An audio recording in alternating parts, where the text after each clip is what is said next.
সর্বকারণের কারণ একলা ঈশ্বর বাবা। আর জগতের সময় হলো ভিতরে প্রভু আমার তাকে যেমন চলছে না যায়। ও বাবা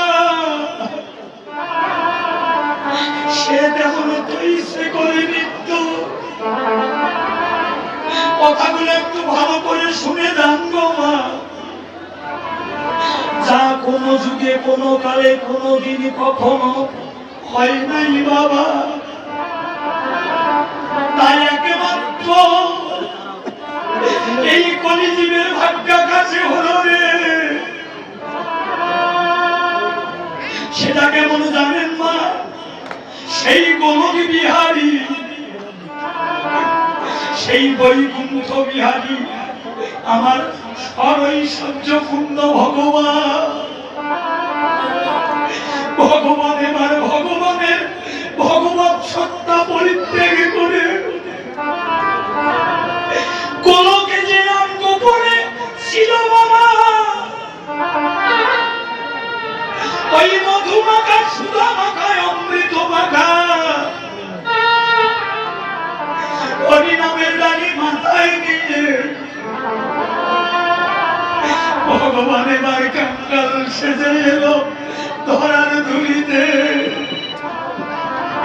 এসে নিচে কেটে জগৎ কাঁদালো। ভগবান নিজে হরি বলে এই জগৎ জীবকে হরি বলালে কি ছোট কি বড় কি ধনী কি মানি, কি ব্রাহ্মণ কি ক্ষত্রিয় কি চান্ডাল কি মুচি কাউকে বাকি রাখলো না।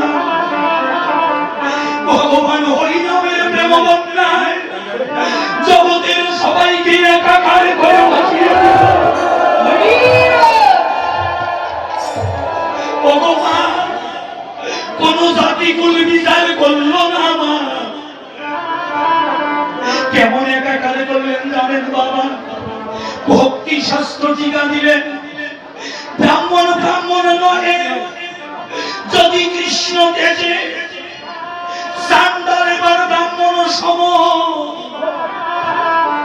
যদি কৃষ্ণ ভজে। এই জগতে যে ভজে সেই বড় অভক্তহীন কৃষ্ণ ভজনে নাই কোন জাতি বিচার বাবা। আজকে নিজের বিবেককে প্রশ্ন করুন বাবা, কি করলাম এই মানব জনম পেয়ে রে?